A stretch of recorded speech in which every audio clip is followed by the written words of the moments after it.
Quando vemos reconstruções da antiga Roma, ficamos bastante impressionados com o quão grande essa cidade deve ter parecido há 1700 anos. Nestas pinturas aqui de Joseph Billman, que ele pintou em 1887 e 1888, podemos ver Roma no auge do seu esplendor. Deve ter sido uma visão impressionante e o algoritmo Billman, na minha opinião, captura perfeitamente o poder e esplendor de Roma no auge de seu poder, quando a cidade alcançou sua maior extensão. Isso foi surpreendentemente tarde, na verdade. Roma alcançou sua maior extensão no início dos anos 300 depois de Cristo, e Billman escolheu o triunfo do imperador Constantino como pano de fundo para suas pinturas, depois que Constantino derrotou Maxêncio na famosa Batalha da Ponte Milvio, sobre a qual, é claro, falaremos em um vídeo separado, porque o destino do mundo foi decidido nesta batalha, e portanto merece muita análise, e também servirá como um ponto de ramificação para considerações de história alternativa.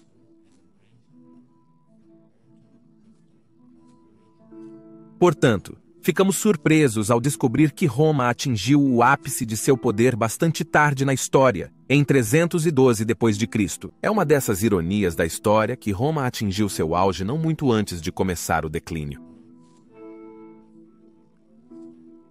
Na verdade, veremos que foi o próprio Constantino, que é celebrado neste triunfo como nas antigas tradições, quem iniciou o declínio e eventual queda da cidade de Roma.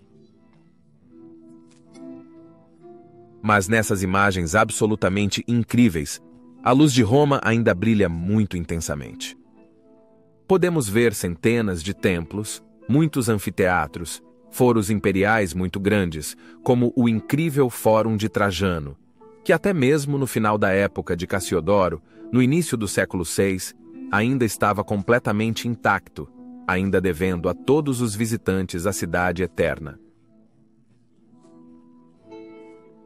Falei extensivamente sobre o estado do Fórum de Trajano e outros monumentos na cidade de Roma no final do século IV e início do século V, nestes dois vídeos aqui. Podemos ver muitos circos, como nesta imagem aqui, onde Billman pintou o mausoléu de Adriano ao longe, nos lembrando da imensa escala dos antigos edifícios monumentais de Roma, onde levaria mais de 1000 anos para se aproximar de tal nível de arquitetura e engenharia após a luz de Roma se extinguir nas guerras góticas.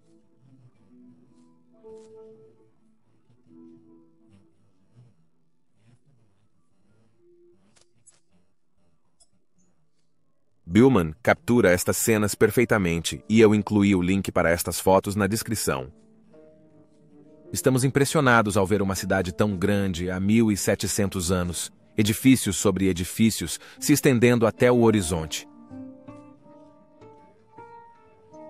É com grande admiração que vemos estudiosos como Joseph Billman Algoritmos, com suas pinturas muito detalhadas da Roma Antiga, Rodolfo Ley a.C. com seus mapas sobre, os quais falamos no vídeo anterior, ou Ferdinand Friedrich Wilhelm von Gregorovius com, em minha opinião, livro mais detalhado sobre a história urbana de Roma, nos dando informações incrivelmente detalhadas da Roma Antiga, remontando até o final dos anos 1800.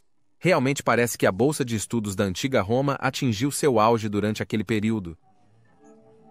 A pintura original de Billman é um panorama contínuo de 1,73 metros de largura, onde Billman capturou perfeitamente em detalhes surpreendentes o que você poderia ter visto em 312 anos depois de Cristo, quando Constantino entrou na cidade e foi celebrado como o próprio Sol Invictus.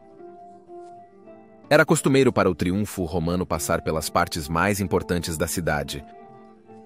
O ponto de partida era normalmente o Campus Martius, a parte da cidade onde hoje o Panteão ainda testemunha o quão monumental e impressionante essa área deve ter sido. Este quarteirão ficava fora do limite sagrado da cidade, na margem leste do Tibre, o Pomerium.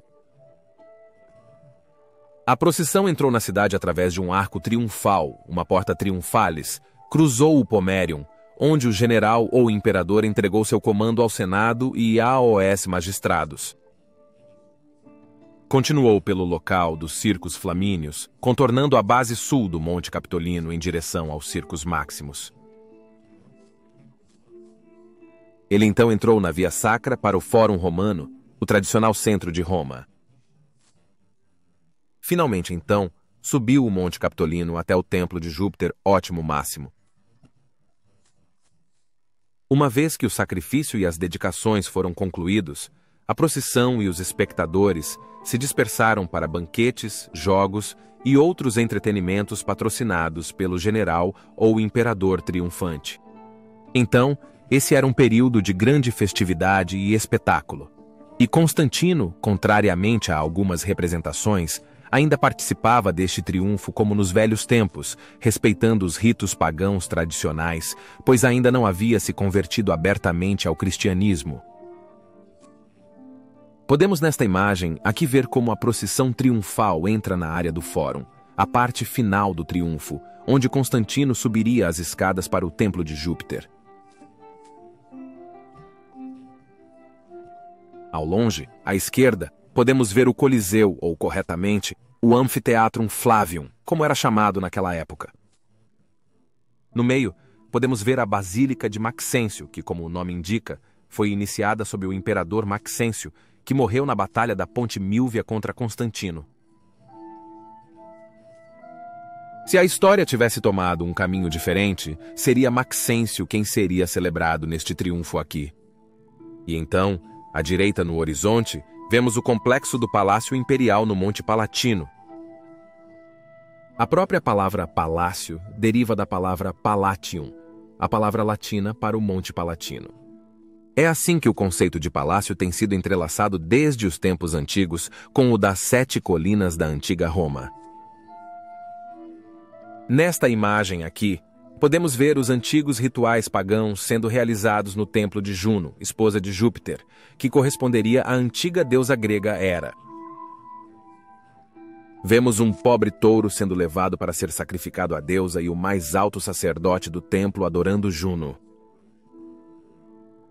A gigantesca estátua de Juno no interior do templo trona de maneira apropriada para uma deusa.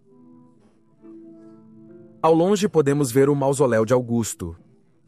Em outra parte detalhada do panorama do Bülman Algorithmus, vemos a perspectiva como teríamos visto do tabulário, olhando para os Circus Maximus e em direção ao Monte Palatino. E nesta última peça aqui, podemos então ver o destino da procissão, o Templo de Júpiter Capitolino, com o Teatro de Marcelos à direita ao fundo. É impressionante o nível de detalhe que Bülman Algorithmus colocou neste gigantesco panorama da Roma Antiga em 312 d.C., até personagens individuais com suas roupas. Aqui nesta porção com o Fórum de Trajano, vemos os banhos de Constantino em construção ao fundo. No primeiro plano, vemos o enorme e incrivelmente impressionante complexo do Fórum de Trajano. E no canto inferior direito, vemos soldados individuais comemorando e contando histórias da batalha na Ponte Milvian. Na seção final com o Templo de Júpiter, podemos ver trompetistas tocando fanfarras, enquanto o próprio imperador sobe as escadas em direção a Júpiter Capitolinus, segurando o cetro em sua mão esquerda para cima, como qualquer vencedor deveria, sendo aplaudido pela população e sendo cumprimentado pelos sacerdotes do templo. Deve ter sido um espetáculo incrível. Após este triunfo aqui, teríamos presenciado tais triunfos cada vez menos realizados em Roma, já que Constantino decidiu mais tarde criar uma nova capital do Império Romano no Oriente. O último triunfo desse tipo com um imperador seria realizado no início do dia 4 de abril, 404 anos depois de Cristo, para homenagear quem anteriormente havia derrotado os visigodos sob Alarico nas batalhas de Pollentia e Verona. No entanto, em 4 de abril, os antigos rituais não seriam realizados no Templo de Júpiter, pois naquela época, os romanos haviam se afastado de suas antigas tradições e Teodósio havia banido todos os rituais pagãos em 395 d.C. Em 404, assim como em 312, novamente o povo pobre de Roma não suspeitou do que aconteceria mais tarde. Se eles suspeitassem, tenho certeza de que Honório não teria recebido um triunfo. Mais tarde, poderíamos ver profissões comemorativas semelhantes aos triunfos, mas não mais em uma escala tão grandiosa. Por exemplo, quando Teodorico visitou Roma em 500 anos depois de Cristo, ou quando seu genro Eutérico celebrou seu consulado em 519 anos depois de Cristo, teríamos então visto profissões de uma forma muito menos grandiosa e elas não terminariam no templo de Júpiter Capitolino, como teriam nos tempos antigos. É a ironia da história que esse imperador aqui, que receberia esse triunfo incrivelmente esplêndido, seria aquele que causaria a eventual abolição dos antigos ritos pagãos. Mas isso, meus amigos da história romana, é uma história para outra hora. Obrigado por assistir a este vídeo. Espero que você esteja tão impressionado quanto eu com o nível absoluto de detalhe que Joseph Buhlmann colocou em sua pintura. O legado deste homem e sua pintura incrível devem ser preservados e compartilhados. Eu digo adeus, queridos amigos do Império Romano, e fiquem bem.